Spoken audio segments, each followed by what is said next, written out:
Hello everyone, welcome back to HM Chemistry channel. In today's video, we are going to talk about the MCQs of GOC and the purification of organic compound. This is the second video on the same topic. First already upload मैंने कर दी थी. So let us start with the questions. So first question is, which of the following gives correct arrangement of compounds involved the bond strength? तो इनमें इन्होंने HF, HCl, HBr, HI. कभी भी इस तरीके के जब ट्रेंड्स के क्वेश्चन आते हैं तो आपने ये देखना है कि विच थिंग इज कॉमन. सारे के सारे क्वेश्चंस में जो कॉमन चीज है वही है कि ये हेलोजेंस की बात कर रहे हैं. देखिए, if we are talking about halogen, fluorine, chlorine, bromine, iodine, whenever we are going down we know that size increases. Okay अब देखिए, अगर हम HF की बात करें, हाइड्रोजन है, फ्लोरीन है, both are very very close to each other. क्यों? क्योंकि हाइड्रोजन का साइज भी हमारे पास स्मॉल है और जो फ्लोरीन है वो भी हमारे पास स्मॉल है. दोनों एक दूसरे के बड़े क्लोज होने की वजह से यहाँ पे जो ओवरलैप है that is very very good. Overlapping is very very good. Okay, but as a size increases, hydrogen तो छोटा ही है, बट अगर हम आयोडीन की बात करें for example, in this case bond length increases and here the overlap is not so much. Overlapping is not good. Fine. So bond strength, जितना छोटा size, particles are close to each other. Close to each other means force of attraction, it is more. So that's why we can say it is strong bond. Bond strength is more. So option number A is correct. Okay, so option number A is correct. Now the second question is about the electronegativity. The correct order regarding the electronegativity of hybrid orbitals of carbon is sp, sp2, sp3. So तीन hybridizations आपको दी गई हैं and they are asking about the electronegativity. See, जो electronegativity का real order होगा that is sp is highest, then sp2, then sp3. Okay. So the correct order regarding the electronegativity is sp, sp2, sp3. और याद रखिएगा कि जो sp hybridized carbon atom is most electronegative. It is most electronegative. और जो sp3 hybridized carbon है वो हमारे पास लीस्ट इलेक्ट्रोनेगेटिव होता है. ये याद रखिएगा. And these kind of things are repeated in organic chemistry so many times कि sp हाइब्रिडाइज्ड कार्बन एटम सबसे ज्यादा इलेक्ट्रोनेगेटिव होगा और जो sp3 वाला है वो सबसे लीस्ट होगा. Okay, so this is the criteria. Now the next question is, the examiner is asking about which kind of things. See, they are asking about the bond dissociation energies. The decreasing order of bond dissociation energies of CC, CH and HH bond is. So I just want to tell you one thing. Okay, so firstly you should be clear about bond dissociation energy. सो सभी को पहले ये पता हो कि bond dissociation energy क्या है. कभी भी चीजों को क्रैम मत करो, मैंने बहुत बार ये चीज आप लोगों को सिखाई हुई है. देखो, बॉन्ड डिसोसिएशन एनर्जी होती है किसी भी बॉन्ड को तोड़ने के लिए जो एनर्जी चाहिए. ठीक है, the energy which is required for breaking any bond.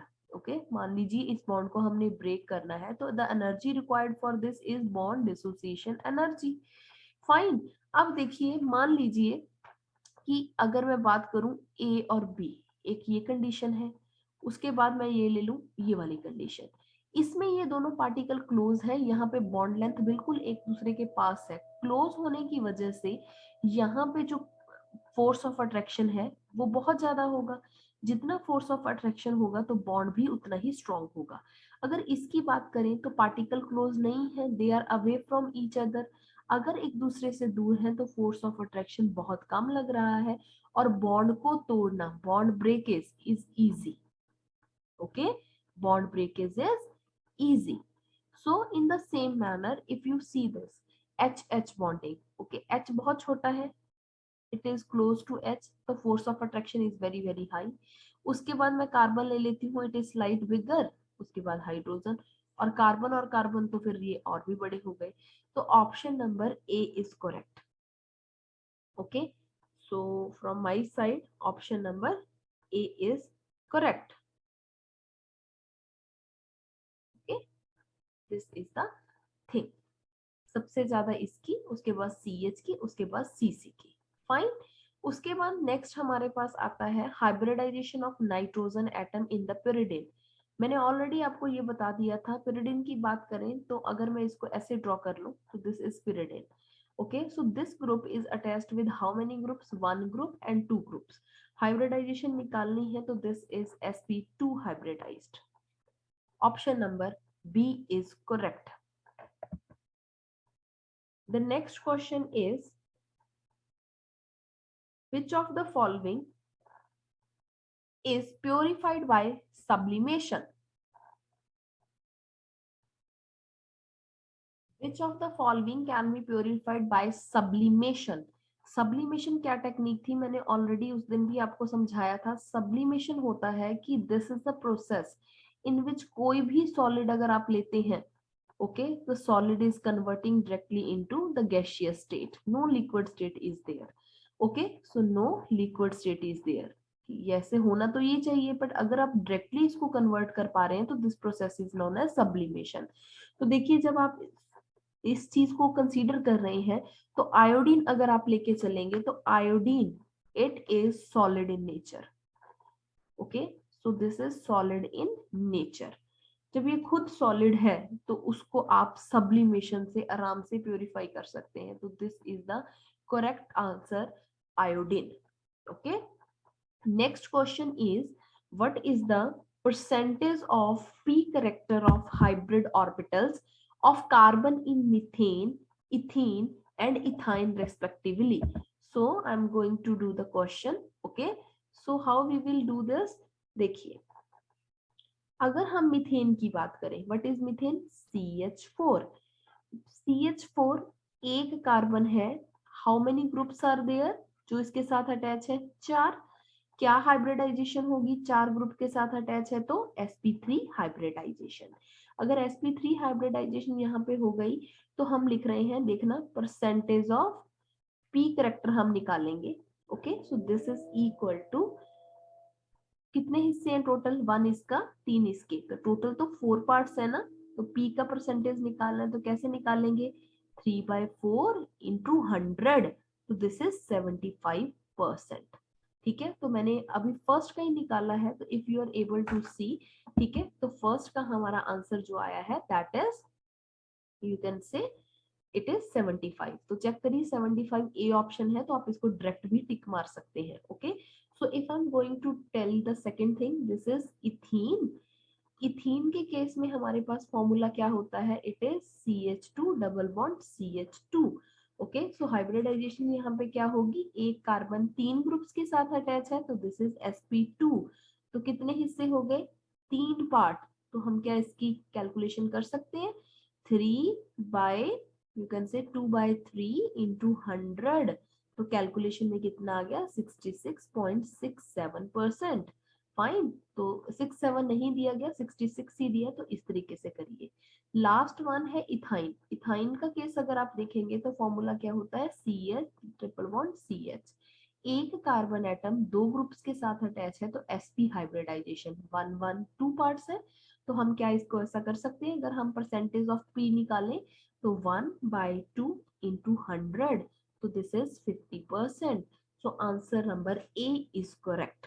तो अगर एक आंसर भी आपका ठीक निकल जाता है तो no need to do the second calculation, क्योंकि 75 और किसी भी ऑप्शन में फर्स्ट नंबर पे नहीं है. सो दिस इज द वे कि जिससे आप टाइम भी सेव कर सकते हैं और क्वेश्चंस को भी बहुत अच्छे से निकाल सकते हैं. Okay, now the next question is, the next question is about the least stable resonance structure. okay, so least stable resonance structure में हमने क्या चीज देखनी होती है? चार्ज सेपरेशन की. ओके, सो अगर आप ऑप्शन नंबर ए की बात करें, if we see the A option, okay, so if you see the A option, A option में हमारे पास if you see positive and negative charges, तो अगर मैं यहाँ पे ए ऑप्शन में पॉजिटिव और नेगेटिव चार्जेस की बात करूं, तो यहाँ पे जो सेपरेशन है इनकी आपस में, okay, so it is having minimum charge separation.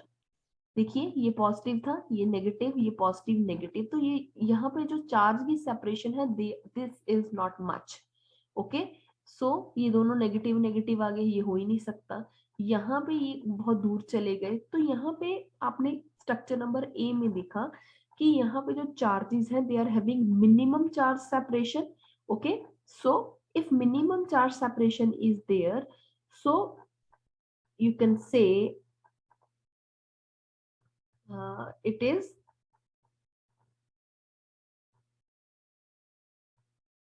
decreasing the stability, it is decreasing the stability। जितनी चार्ज सेपरेशन कम होगी वो उतना ही ज्यादा you can say destabilize होगा structure. Okay, so one thing I just want to tell you, इसको करने के हमारे पास ना रेजोनेटिंग स्ट्रक्चर्स को 3-4 तरीके हैं। तो मैं आपको बताती हूँ कि जब भी आपके पास क्वेश्चन आए about the stability of resonance structure, तो कभी भी आपको क्वेश्चन ये सॉल्व करना है कि कौन सा रेजोनेटिंग स्ट्रक्चर स्टेबल है कौन सा नहीं है, तो डायरेक्टली ना बहुत सारे बच्चे इस चीज को गलत करके आते हैं, क्योंकि इसको डायरेक्टली जब आप करते हैं, ठीक है, तो कोई लॉजिक सा नहीं बनता, कई बार मिस्टेक हो जाती है। ठीक है, तो अब देखिए यहाँ पे क्या तरीके हैं, 4 तरीके हैं, आप लिख लीजिए bond, BOND। Okay, so bond में आपने क्या देखना है, just I am going to change the colour of ink, give me 1 minute. Yes, P means यहाँ पे आपको कौन से बॉन्ड देखने हैं, you have to see pi bond. Okay, so if you are having more number of pi bonds, it means more is the stability. जितने pi bonds यहाँ पे ज्यादा होंगे रेजोनेटिंग स्ट्रक्चर में, उतनी ही ज्यादा स्टेबिलिटी होगी। ओके, सो O का मतलब क्या है कि ऑक्टेट हमारे पास पूरा है या नहीं है। N का मतलब है आगे न्यूट्रलिटी, न्यूट्रलिटी। ओके, सो न्यूट्रलिटी का मतलब ये है कि अगर कोई चीज न्यूट्रल है, ठीक है, अगर स्ट्रक्चर न्यूट्रल है, that will be more stable then the charged species. Suppose अगर कोई चार्ज स्पीसीज ना दी हो, एक न्यूट्रल दिया हो, तो न्यूट्रल वाला ज्यादा स्टेबल होगा as compare to charge species. और डी उसके बाद है डिस्टेंस फैक्टर। डिस्टेंस का मतलब कि अगर पॉजिटिव पॉजिटिव है या नेगेटिव नेगेटिव है, ये एक दूसरे से दूर होने चाहिए, और अगर पॉजिटिव और नेगेटिव है, ये एक दूसरे के क्लोज होने चाहिए। Okay, so this is the thing. अब हमारे पास ऑलरेडी मैंने आपको बता दिया कि जितने ज्यादा पाई बॉन्ड होंगे, अब पाई बॉन्ड देखिए सभी स्ट्रक्चर्स में अगर हम बात करें तो सभी में ही हमारे पास 2-2 पाई बॉन्ड्स हैं, तो ये तो कोई बात है नहीं है, ऑक्टेट भी सभी का कंप्लीट है। अब आती है न्यूट्रल स्पीसीज और चार्ज स्पीसीज की, तो बात वो भी नहीं है। अब आती है डिस्टेंस की बारी।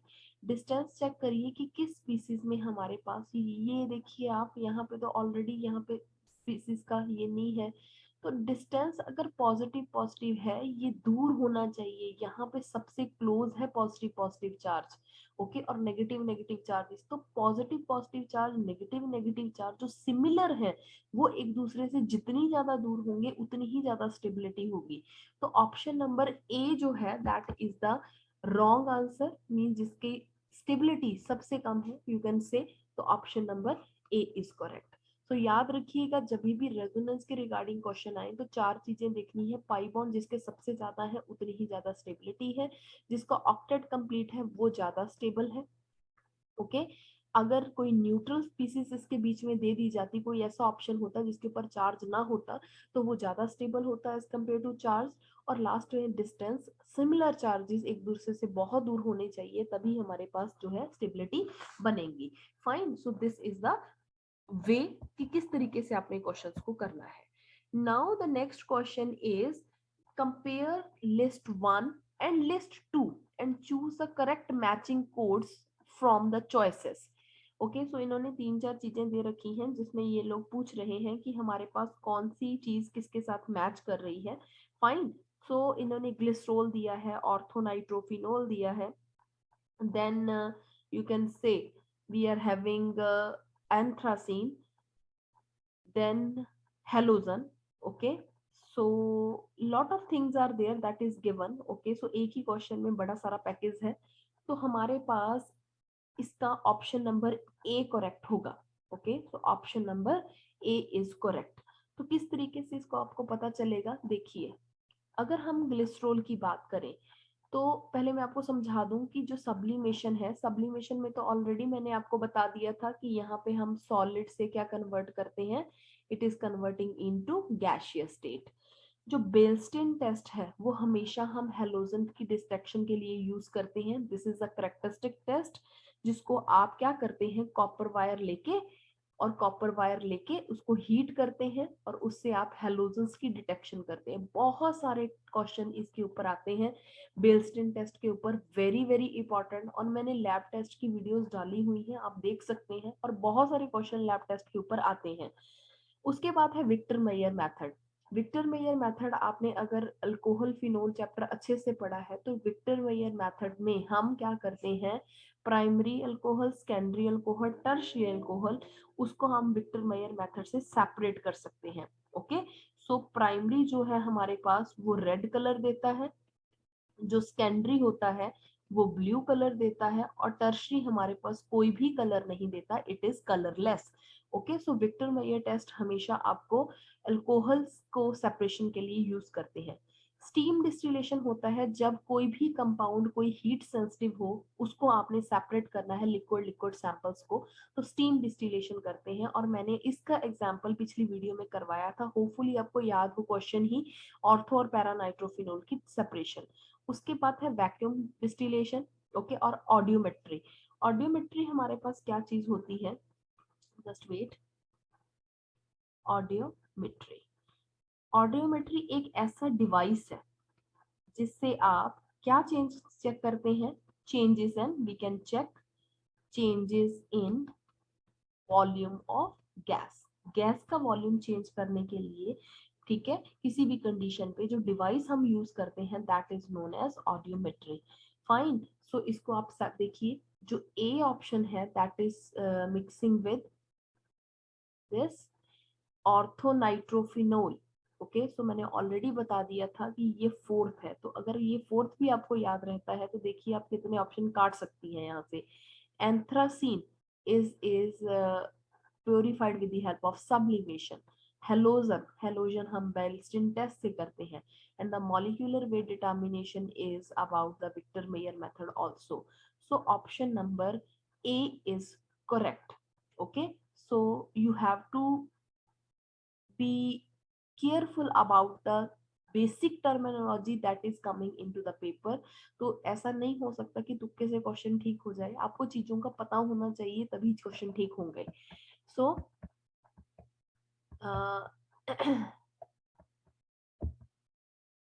yes, so last 3 questions, so I'm going to tell you the enolic form of butanone। Enolic form of butanone consists how many double bonds or pi bonds or lone pair। So structure draw करना आना चाहिए, so I'm going to draw the structure first।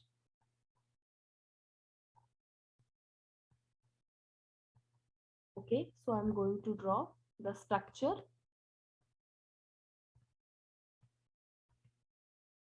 This is enolic form of butanoic acid। देखो कैसे पता चलेगा कि हमने question को इसको ठीक तरह से ड्रॉ किया कि नहीं। 1 2 3 4 ब्यूट, तो ये तो श्योर है कि 4 वाला ब्यूट वर्ड है। इनोलिक, इनोलिक मतलब हमारे पास OH ग्रुप भी लगा होगा। Okay, so this is the thing. Okay, अब हमारे पास ये स्ट्रक्चर है, आपने देखने हैं कि कितने सिग्मा बॉन्ड है हमारे पास, कितने इसमें पाई बॉन्ड है, और कितने हमारे पास लोन पेयर प्रेजेंट है। तो लोन पेयर कितने प्रेजेंट है, देखिए ऑब्वियसली ऑक्सीजन के ऊपर ही लोन पेयर है और तो कहीं हो नहीं सकते, तो 2 लोन पेयर वाला आंसर। तो 2 बड़े जगह पे है तो हमें और भी चेक करना पड़ेगा। पाई बॉन्ड कितने हैं हमारे पास, 1 पाई बॉन्ड है। ठीक है, ये मैं लिख देती हूँ। सिग्मा कितने हैं, ये भी sigma sigma sigma 1 2 3 4 5 6 7 8 9 10 11 12 sigma bonds. So which option is correct? Option number, I think A is correct, 12 sigma bond. Okay, so option A is correct, 12 sigma bond, 1 pi bond and 2 lone pair of electrons are present. Among the following mixture, the dipole-dipole interactions are major in which category? Okay, so ये पूछ रहा है कि dipole dipole interaction सबसे ज्यादा किस में होंगी, तो डाइपोल डाइपोल इंटरेक्शन सबसे ज्यादा हमारे पास यहाँ KCl और वाटर में होंगी. Okay, next question is the dipole moment of this species is 1.5 dBi. Okay, and the dipole moment of the species which is given कितना होगा. ओके, तो ये निकालना है. अब इसको कैसे निकालेंगे, मैंने इस तरीके का क्वेश्चन ऑलरेडी जब आपको आंसर की डाली थी तब मैंने बताया था कि डाइपोल मूवमेंट के क्वेश्चन आप ऐसे मत समझिए कि बहुत सिंपल आएंगे. इसका एक फॉर्मूला होता है, उसके बेस पे हम इस चीजों को निकालते हैं.